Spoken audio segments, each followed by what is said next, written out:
A sluggard buries his head in the dish. He is too lazy to bring it back to his mouth. Noong unang panahon, lalo sa Middle East at maging sa ating bayan, ang pagkain ay salo-salo. Yung parang boodle fight. So nakatumpok lang yung pagkain, sama-sama yung rice nila at saka yung mga ulam. Arabic food yan eh.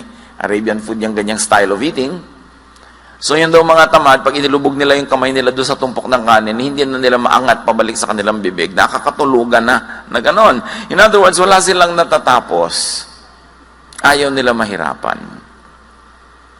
A sluggard is wiser in his own eyes than 7 people who answer discreetly. At may isa pa na ugali ang mga tamad, they have very strong opinions. Alam nila. Magaling sila at sila ang tama. Magkakambal yan, yung katamaran at katigasan ng ulo. Ang tamad, yung kayang gawin, pero ayaw gawin dahil ayaw gumawa. O kaya, kayang gawin ng mas magaling, pero hindi ginagalingan para madalian. So kung tayo ay may kapansanan, may sakit, hindi katamaran yon. Ang tamad ay yung kaya, pero ayaw balikatin, ayaw gawin. But laziness had primitive adaptive function. Sa mga dami na nang nanuri niyang fenomeno ng katamaran, kanilang napagtanto na ang katamaran ay may magandang gamit noong unang panahon. In primitive societies, konti pa lang ang tao, mamitas ka lang ng bungang kahoy, kakain ka na, hanggang dumating yung development of hunting, na kung meron kang nahuli, kakainin mo ng maraming mga araw yon, hindi mo kailangan sobrang magtrabaho. In fact, hindi ka dapat sobrang magtrabaho. Kasi noon, pag naubos ang energy mo, hindi ka magsusurvive. May masasalubong kang mga wild animals sa daan, o may mga wild people, kailangan mong lumaban, you should conserve your energy. So, laziness had a primitive adaptive function, and one of that is to conserve energy. For competing for scarce resources, and for fighting or fleeing enemies and predators. Pero nung natapos na ang panahon na yon, primitive times of survival, na ang mahalaga lang sa tao ay kumain, wala nang iba, yung katamaran dapat na-outgrow na. Pero yung mga katamaran ng unang panahon na yon, it's because the creature that extends less energy on a day-to-day basis had a better chance at survival. Napaka-importante yun, yung least effort approach. But the least effort approach in modern times, in developed societies, will be very disadvantageous. Ang kailangan na to conserve energy is not to be tamad, but good planning. Good planning, not laziness, is now the best energy conservation scheme.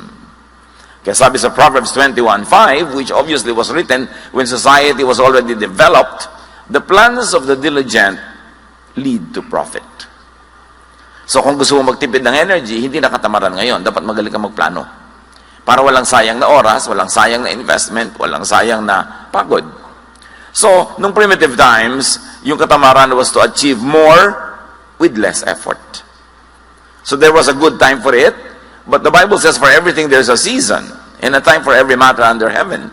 Hindi ko mo good ng primitive times, good na as civilization developed. Kaya sa 2 Chronicles 26:15, we see Uzziah inventing large arrows and catapults, effectively using less human power. Habang na-develop ang mga kabihasnan, na-develop ng mga tao ang mga kasangkapan, tools, to make more work with less effort. Now, may function talaga ang katamaran lalo noon to focus on immediate rewards. People then lived on a day-to-day basis. Wala silang balak mag-elementary, mag-high school, mag-college. Walang ganun. Kailangan lang mag-survive ako until tomorrow. Huwag ako makain ng mga wild animals o huwag ako mahuli ng mga wild people around me. And because of that, because people lived on a day-to-day basis, laziness does not look far out for future rewards. Dapat now na. Kaya yung mga tao na primitive pa ang utak, o nasa primitive mode of thinking, walang plano yan sa future. They only want immediate pleasure. Kaya meron nagkaroon ng konting pera, one day millionaire, gagastahin lahat, sobra-sobrang kaluhuan, hindi bali na maghirap uli next week, nangungutang na naman. At yan ang problema mga kapatid, may mga tao na nasa modern times na tayo, nasa kuweba pa ang utak. Kaya hindi sila kasundo ng mga taong nasa ngayon na present na yung utak, tapos yung kapatid mo nasa kuweba yung utak. Hindi iniisip yung future. Pag nagkapera, sarap agad. Pag mayroong pleasure, pwede nang gawin ngayon, hindi bali na bukas. But as livelihood turned from gathering, hunting, which was immediate, to agriculture, laziness had become a liability. Kasi sa agriculture, magtatanim ka sa tamang oras. Pag nahuli ka, maiiwan ka ng mga ulan, mamaya, hindi lalaki ang yung tinanim. O nagtanim na yung mga katabi mo ng palay, ikaw nahuli ng 1 week, so mauuna sila ng 1 week ng harvest, ikaw mahuhuli ng 1 week, lahat ng daga at peste sa buong bukid, dahil yung palay mo na lang nandun, sa'yo pupunta. Kaya nung na-develop ang agriculture na iba ang mode of thinking. Kaya yung nagtatalo yung offering ni Cain at ni Abel, agricultural product, not hunting product, mas malalim na usapin yun. It was a conflict between settled agriculture and the hunter-gatherer culture. Obviously, at the time, that issue was already being debated upon in the minds of the ancients. At naka-embedded yan doon sa mga kwento. Kailangan lang meron kang tool to see it, that it is happening. Kaya sabi sa Proverbs 24, sluggards do not plow in season. So at harvest time, they look but find nothing. So pag hindi ka nagtanim sa panahon, hindi ka aani sa panahon. Hindi pwedeng nahuli ka ng 3 buwan sa pagtatanim, tapos sa anihan, aani ka rin. So kailangan may planning. Hindi ka na pwedeng tamad nung na-develop ang mga communities. Settled kind of life, hindi yung nomadic. As humans became more and more dependent on controlled production like agriculture and livestock, naging malaking weakness and disadvantage ang laziness, na nung primitive times was a virtue. Pero ang problema, may mga lipunan at may mga tao at individuals na hindi nag-grow yung mind from that kind of thinking. Kaya marami mga settlers sa iba't ibang mga bayan, dayo sila sa isang lugar, tapos may mga katutubo doon, ang reklamo nila lagi yung mga katutubo daw tamad compared to the settlers. Kasi iba ang mentality ng katutubo, hunter-gatherer, yung settler, agriculturist. So magkaiba ang mentality nila. Kaya hindi sila nagkakasundo sa ganung mga bagay. But as society developed, and as biblical culture developed in its own context, the Bible began teaching diligent, timely, and industrious work. And since then, walang lingon-likod, tuloy-tuloy ang pagtuturo ng Biblia sa sipag. Ano ang mga palusot at drama ng mga katamaran at ang sagot mula sa Bible? Isa doon, yung mga tamad, lagi nilang sagot, di ko alam. Di ko alam yan eh. Ibig sabihin nun, ikaw na lang gumawa. At marami ngayong mga tamad, tabi-tabi po nuno. Gadget lang, hindi ma-on. Tatawagin ng anak, tatawagin ng apo, tatawagin ng kapitbahay. Di ko alam yan eh. Hindi ko alam magawa ng TV. Hindi ko alam magawa ng computer. Hindi ko alam mag-Facebook. Alam niyo po, isip tamad yun, tabi-tabi po. Hindi ko matanda na tayo, hindi na tayo matututo. Pag-aralan. Kasi kailangan kasabay ng panahon ang paglago ng ating isip. Yun naman ay kung gusto niyong sumabay sa technology. Kung ayaw niyo naman, walang pipilit sa inyo. Pero hindi pwedeng gusto niyo mag-technology tapos laging ibang gumagawa. Learn it. Because that kind of mentality is a carry-over of a primitive thinking and excuse. So, ganyan sa mga gadgets, ganyan sa mga electronics. Sabi ng Psalm 25, 4-5, show me your ways, Lord. Teach me your paths. Guide me in your truth and teach me. The general idea here is to be teachable. And what does it mean to be taught? It is to be taught something new. Because you have that. Don't need to be taught something old. So, pag teachable ka, willing ka laging alamin ang bago. Kaya, ang sabi ng iba, techie is the new sexy. Nung araw na primitive ang society, kailangan mo ng muscle para ipagtanggol ang mga babae sa mga leyon, sa mga tribal war. Sexy daw yung maraming muscle. Pero ngayon, ang sexy guys daw yung magaling sa techie. Yung alam niya mag-Photoshop, yung alam niya ganito yun, magpalipat-lipat, yun na daw ngayon ang kakit-akit na karunungan. Sabi nila, ewan ko sa inyo. 1 Peter 5:8, be alert and of sober mind. Your enemy, the devil, prowls around like a roaring lion looking for someone to devour. And if we may add, in the context of our discussion, to devour with laziness and with ignorance. Maraming paraan ng pag-atake sa atin ng lion. Basta anything that steals from you, that takes away growth or happiness or productivity, trabaho yon nung roaring lion. Proverbs 3:5-6. Trust in the Lord who commands work. Trust in the Lord with all your heart and lean not on your own understanding. In all your ways, submit to Him and He will make your paths straight to prosperity, if we can add. In other words, yung mga teaching na yan sa Bible, may particular truth yan doon sa context na tinuturo niya, pero may universal truth yan that you can apply to other particulars. Basta na-universalize mo muna. At nakikita natin yung universal value of these teachings now being applied to work ethic. Ano pa mga palusot? Drama ng mga tamad, baka mag-fail, baka tayo mapahiya, wag na lang. Yung laging takot mapahiya, takot mag-fail, isang uri ng katamaran. And because of that fear, you will be imprisoned and you will be in shackles and you will not be able to be free to do what must be done or to do what you could do. Kaya ang sabi ng Ecclesiastes 11:4, whoever watches the wind will not plant.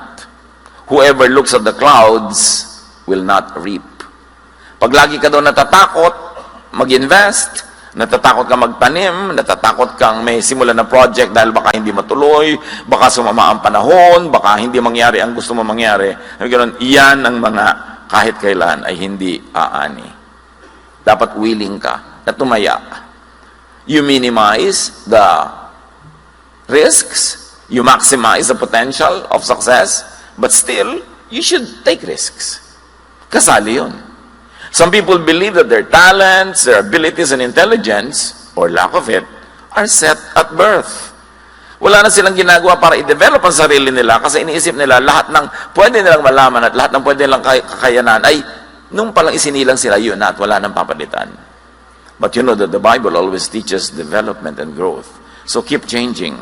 People of God, keep growing your mind. Ang tanging kulungan ng tao ay ang kanyang isip. Pag yung isip mo nang sabi, hindi ko kaya, hindi mo nga makakaya. Pag sinabi mong ayoko, hindi mo na nga magagawa. Pagka ayaw mo, yun ang limitation mo. Romans 12:2, do not conform to the pattern of this world, but be transformed by the renewing of your mind. Then you will be able to test and approve what God's will is. His good, pleasing, and perfect will. So kailangan daw lagi kang willing to change your mind. As they say, only a fool does not change his mind. Willing ka dapat. Hindi yung ayaw mo na magpalit ng isip, ang isip mo sarado, dekandado. What will happen? Yun na lang yun forever. People grow with change, with practice, and with effort. And growth is a primary duty of life. Dapat nag-grow. Parang yung natatandaan ko isang drawing, yung caterpillar at yung kanyang kamag-anak na caterpillar na naging paru-paro na, may pakpak na. Si caterpillar para paring worm. Sabi ni caterpillar kay paru-paro, you changed. Sabi ni paru-paro, we must. Dapat nagbabago. Yung mga kaibigan mo sa baryo nung araw, pag uuwi ka doon, sabi niya, ay, nagbago ka na. Dapat. Alam naman hindi tayo magbago.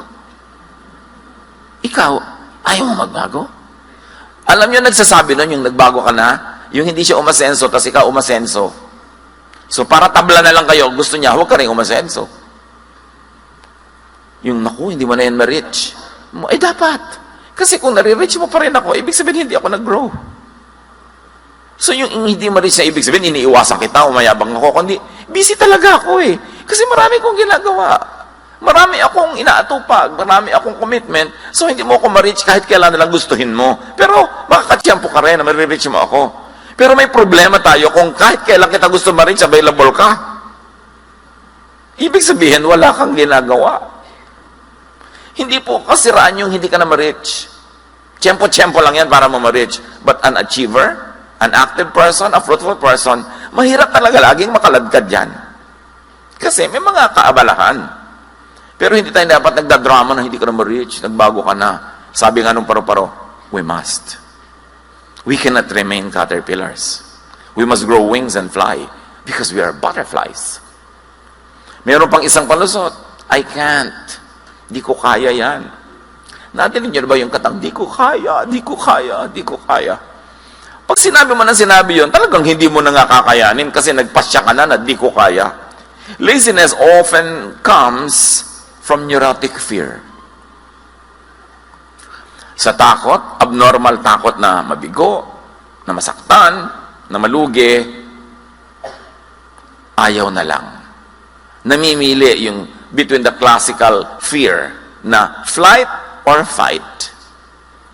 Pagka man natakot ka, anong gagawin mo? Tatakas o lalaban? So maraming tamad, tumatakas na lang kaysa lumaban. But of course, in wise life every day, you must choose if it's better and more beneficial to just fly away rather than fight. Pero sa mga challenges sa buhay, yung mga gusto mo ma-achieve, pagka lagi ka lang tumatakas, wala kang wagi. Matthew 25:25. Sabi noong lazy servant na binigyan ng mga puhunan na hindi niya ipinamuhunan at itinago lang niya sa lupa, I was afraid and went out and hid your gold in the ground. See, here is what belongs to you. Yan yung parable of the talents. Nagbigay yung Diyos ng talent or puhunan sa tatlong iba't ibang tao. Yung pangatlo, wala siyang ginawa, tinago lang niya sa lupa. So sabi nung Panginoon niya na representative ng Diyos, bawiin yung konting nasa kanya. Ang konti na nga na ibinigay, hindi pa pinarami. Bawiin at ibigay dun sa mayaman na. Kung minsan, yung mayaman na yumayaman na, kasi masipag. Hindi naman laging masawang ang mayaman, yumayaman. Kasi meron din silang sipag. Meron din ginagawa. Kaya kailangan, pag binibigyan tayo ng mga katangian, ng mga puhunan ng Diyos, paramihin. Yun ang gusto niya. So let us all challenge fear and laziness. Dapat fight, hindi flight. Numbers 13:30-31, no ang mga espiya ng Israel ay minanmanan nila yung lugar na dapat ay magiging kanila, pero may mga tao, sabi ng mga kasama, naku, ang lalaki ng tao doon, para mga higante, titirisin lang nila tayo, huwag na lang tayo tumuloy. Then Caleb silenced the people before Moses and said, we should go up and take possession of the land, for we can certainly do it. But the men who had gone up with him said, we can't attack those people. They are stronger than we are. So ito yung fight or flight. Most of the people were choosing to fly away when Caleb said, let's fight. Let's go for it. What do you do with your problems pag parang malaki? Umiiwas kayo, tumatakbo palayo o hinaharap nyo at sinisikap nyong magwagi. Pag meron kayong magandang pangarap, mataas ang mga hangarin, sasabihin ng mga tao sa inyo, wala tayong pera anak, huwag ka na mangarap. Huwag mo nang isipin yan. Pinanganak tayong mahirap, mamamatay tayong mahirap. So pagka ganun ang mentality, mamamatay nga mahirap. Kasi they don't want to give it their best. Pero yung mga lumaki sa kahit na napakagrabing kahirapan, pero hindi nila tinanggap ang hirap na yun, ayaw nila, ginawa nila ang magagawa nila, yun ang nakakabalikwas at nakakalampas sa mga inborn kahirapan. Kaya mahalaga yung mind. Paano tayo mag-isip? Meron naman isang drama ng mga tamad, kapagod, wag na lang. Maraming ganyan, karpintero, may idinidescribe kang gawin. Sabi, sir, ang hirap naman yan, dalian na lang po natin. Sa mahirap nga, triple ang bayad. Kung sabi madali, sa madali na lang po. Ano mangyayari sa buhay niya? Ayaw mapagod. Kasi ang tamad, ayaw mapagod. Alam niyo kung anong motto ng mga tamad? Di bali ng tamad, hindi naman pagod. Baka yan ay inyong memory verse. Life verse. Di ba? Di bali ng tamad, hindi naman pagod. Nakita ko yan sa kwarto ng isang dati kong katulong sa bahay. Hindi ko naman ugali magsusuot sa mga kwarto nila, pero minsan, nung wala na siya, umalis na, dahil may iba nang ginawa sa buhay, eh di nagpalinis ako, nakalagay sa dingding niya, di bali ng pagod, di naman tamad. Ay, di bali ng tamad, di naman pagod. Kaya ito pala yung motto niya, kaya laging araw-araw kami may tunggali. Proverbs 24:30-31, I went past the field of a sluggard, past the vineyard of someone who has no sense. Thorns had come up everywhere, the ground was covered with weeds, and the stone wall was in ruins. Sabi niya, dumaan ako sa property ng isang tamad, walang utak. Gano'n, naku, puro dawag, puro tinik, puro damo, at giba-giba ang kanyang pader. Ganon daw pagtamad. Pero kahit naman sa kasipagan, mga kapatid, huwag OA, don't exceed limits.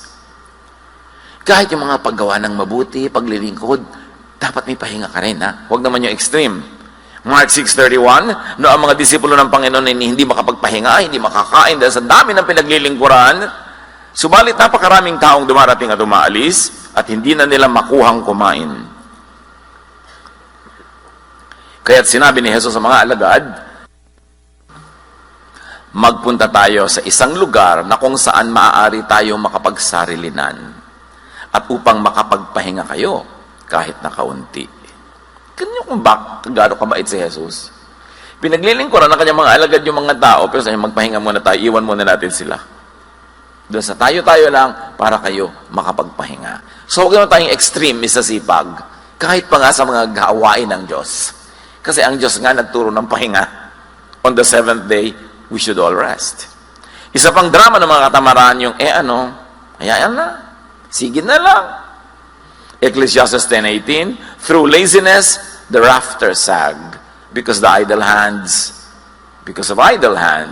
the house leaks. Pag daw tamad yung tao, lumulundo na yung mga bubong niya, tumutulo na mga bubong, wala lang. Sige lang, okay lang. At hindi dapat ganon. Ganon din sa katawan. You maintain the house, but you also maintain the temple of the Holy Spirit, which is the body. Hindi ka dapat tamad sa hygiene at hindi ka dapat tamad sa healthful habits. At isa pang drama ng katamaran yung if only. Kung pinanganak lang sana akong mayaman. Kung ipinanganak lang akong ganito, kung meron lang akong ganyan. It's not what you do not have that should define you, but what you can have, even though you did not have it before. Ecclesiastes 11:6, sow your seed in the morning, and at the evening let your hands be not idle. For you do not know which will succeed, whether this or that, or both will do equally well. Sabi niya, alam niyo, hindi niya naman alam kung alin sa mga itinanim niyong tutubo, alin na mamumunga, so dami-damihan niyo ang tanim. Iba-ibang pananim, mag-diversify ng konti, kasi hindi niyo alam kung alin ang mapagpapala. So, increase your chances at success. Isaiah 43:18, forget the former things, do not dwell on the past. Huwag ka na magpatali sa mga hindi nangyari noon, sa mga hirap mo noon, sa mga kung ano-ano. Atupagin mo yung now at yung future. Kung hindi ka sa masaya sa iyong past, baguhin mo yung iyong now at mababago ang iyong tomorrow. Pero tama na yung kada drama over what cannot be undone. At isa mang drama ng katamaran, ganito na talaga ako. Yung iba pa, papalakihin nila, ganyan lang talaga ang buhay. Wala tayong magagawa. Sa salita pa lang, sa palagay nyo, asenso, wala tayong magagawa. Therefore, wala tayong gagawin. Anong mangyayari sa ganong mentality? Proverbs 28:19, those who work their land will have abundant food, but those who chase fantasies will have their fill of poverty. Yun daw ang hinahabol ay guni-guni, pangarap lang pero walang plano, kahirapan ang susunod dyan. Ganyan ang gambling. Ganyan yung easy money. Ganyan yung mga kung anong racket. Huy, sumali tayo dito. Sa 3 buwan lang, magta-times 10 ang pera natin. Hindi, pera nila ang dadami, hindi yun sa'yo. Huwag kang maniwala sa ganyan. When it's too good to be true, 99.99%, it's not true.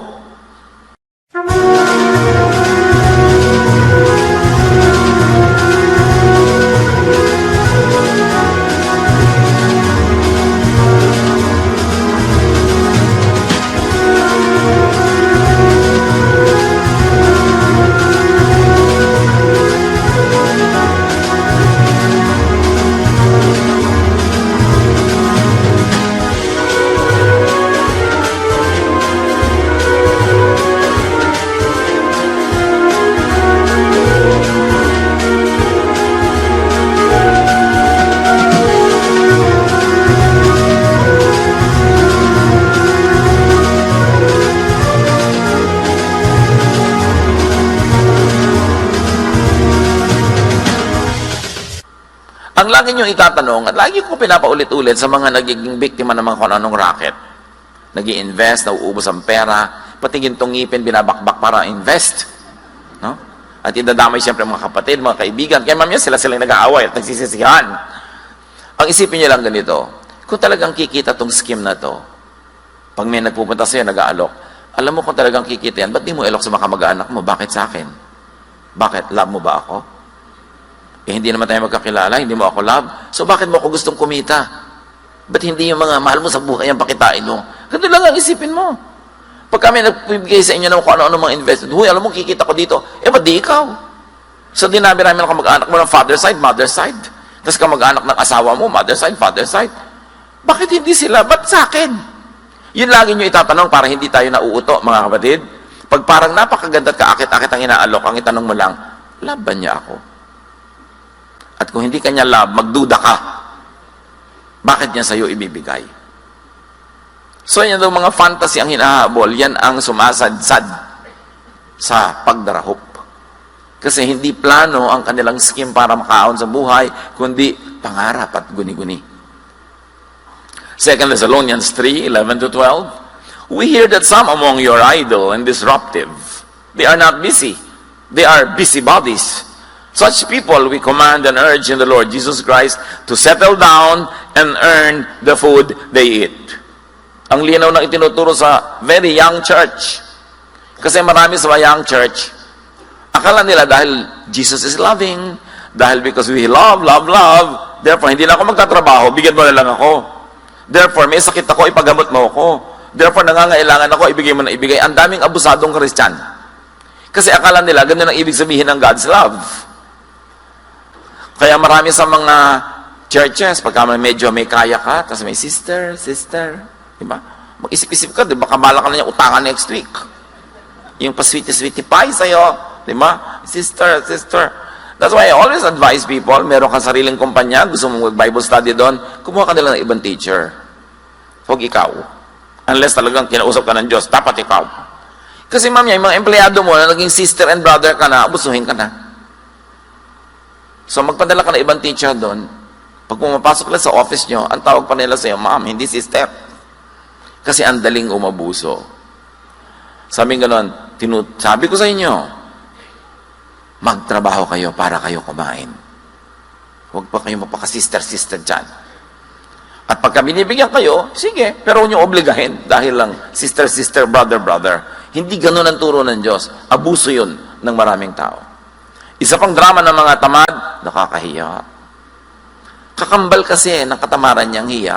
Kung bakit nahihiya magtrabaho, pero hindi nahihiya manghingi. Nahihiyang magbanat ng pawis, ng buto at magpapawis. Nahihiyang makita na nagtatrabaho ng mga menial job, so to speak.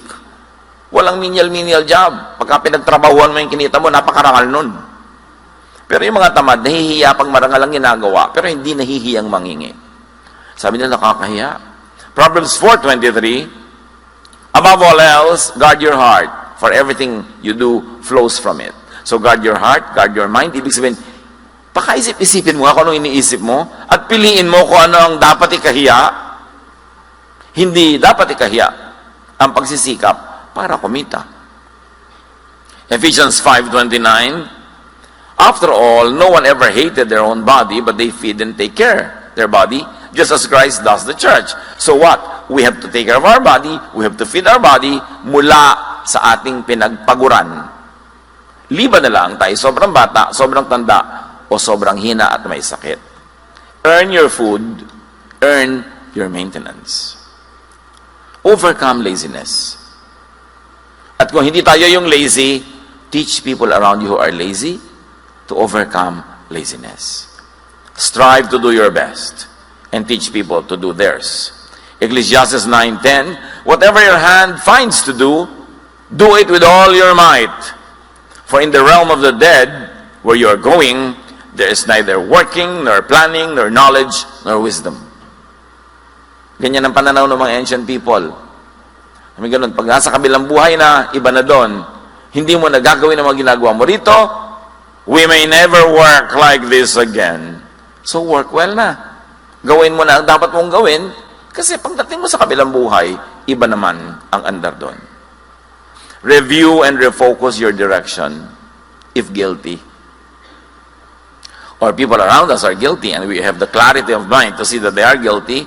In very godly and kind ways, make them review and refocus their attention. Ephesians 4:28, anyone who has been stealing must steal no longer. And let's apply it and extend it. Anyone who has been begging, anyone who has been asking, must do that, not do that anymore, but must work, doing something useful with their own hands, that they may have something to share with those in need. So, ang itinuturo dito, make your ambition to earn enough for yourself and to earn more than enough so that you will have something to give to people who cannot, on their own situation, earn their keep. At mga kapatid, value your work. Yung mga iba na Monday na naman, may pasok na naman, mag-resign ka. Naku, pasok ka na naman, di wag ka pumasok. Ang hirap ka mag-apply dyan. Tapos nung natanggap ka, puro work ka naman. Pag binibigyan ng work sa trabaho, make it your privilege. May mga waiter na pagka mga medyo gabi-gabi na, ayaw na mag-serve, mga tamad na. O di, magsara na kayo. Gusto niyo malugi yung honor niyo para hindi na kayo kumita. Yun ang dapat may malasakit ka kung empleyado ka. Kasi yung, alam niyo ba na may mga dakila namang tao that they keep their business only to keep their employees. Hindi naman lahat dahil para lang kumita. Meron din silang kawawa ng mga empleyado, tuloy natin kahit ang liit-liit ng ROI natin dito. May mga ganun. Mahalin niyo ang trabaho. Value your work. Because work is a gift from God. Acts 20:34-35, you yourselves know that these hands of mine have supplied my own needs and the needs of my companions. And this is Paul speaking. Si Paul, as pastor, hindi siya palahingi. Hindi siya paladaing. He was a doubly productive pastor because aside from doing his work, church work, he was making tents. He had a trade that earned him money. So, hindi siya yung paladaing, palahingi, lagi na lang nagpaparinig. Hindi ganon. Sabi niya, kailangan, nakikita nyo, pinagtrabahuhan ko ang mga kinakain ko. At nagpapakain pa ako ng mga kasama ko.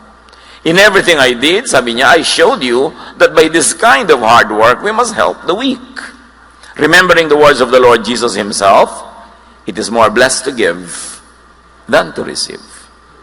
So, mga kapatid, produce surplus as much as God enables you. So you'll be able to give. But rest well and rest enough. Kasama ng tunay na trabaho ang pahinga. Kasi pag hindi ka nagpahinga, bukas yung trabaho mo walang kwenta. So dapat nagpapahinga ang tao. Hebrews 4:10, for anyone who enters God's rest also rests from their works, just as God did from His. To be able to work again. Ang matalinong employer gives enough time of rest kasi quality ang trabaho ng kanyang mga workers. If not coming from genuine love, at least you must be wise that a rested worker works better.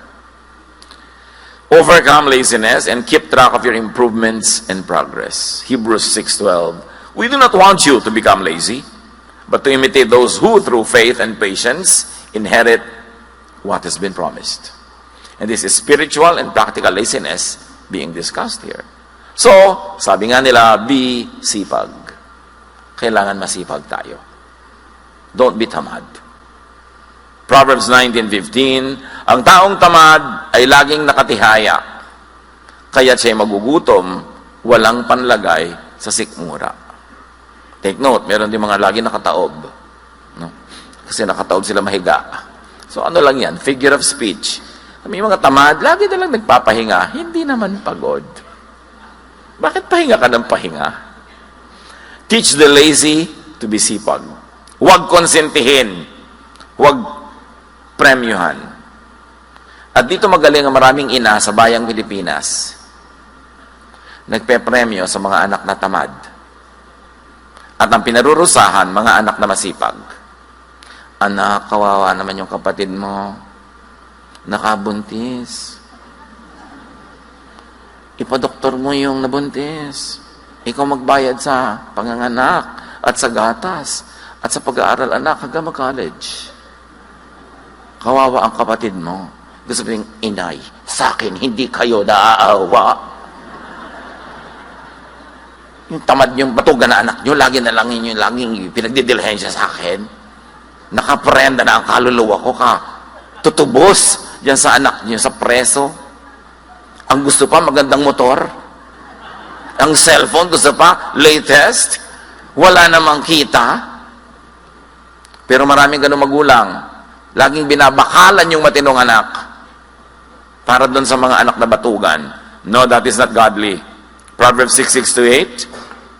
Go to the ant, you sluggard. Consider its ways and be wise. It has no commander, no overseer or ruler, yet it stores its provisions in summer and gathers its food at harvest. Sabi, sa langgam lang, pwede na kayo matuto eh. Ang sisipag nila. So, dapat ganun din ang tao. Higit pa ron.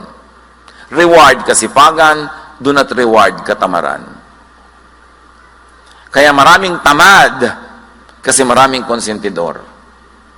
Subukan yung magutom yan pagka hindi talaga nagtrabaho.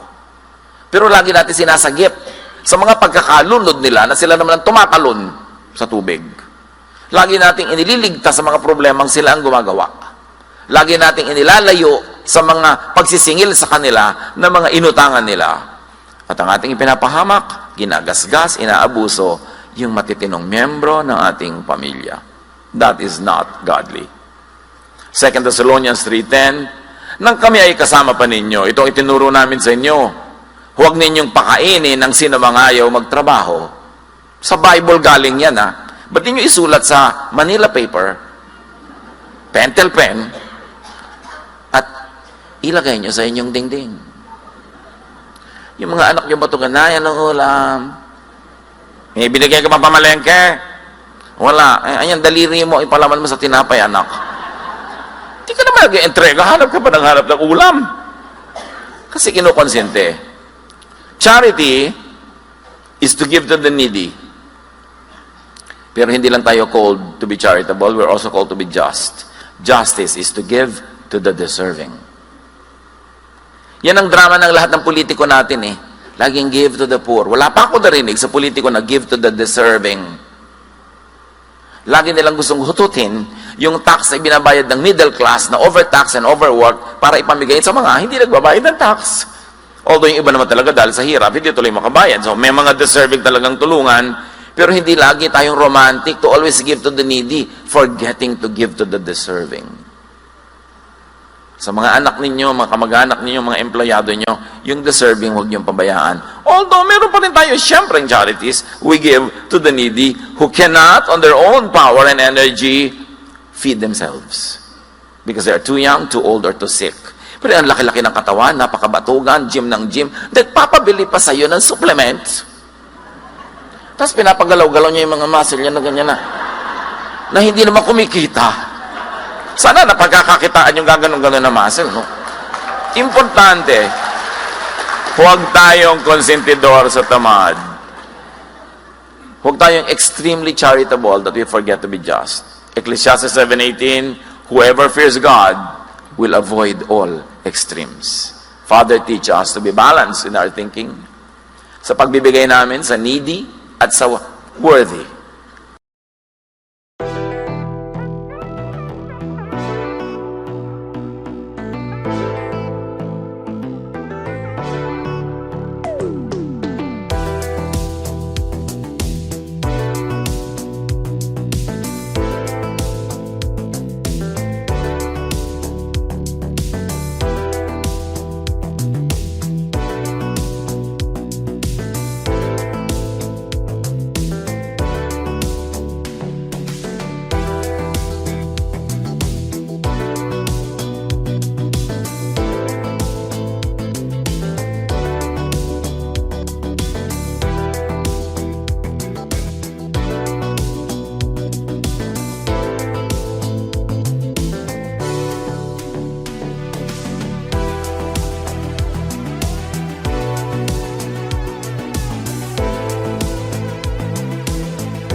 chờ mưa rơi, lòng trời vơi như giữa biển khơi.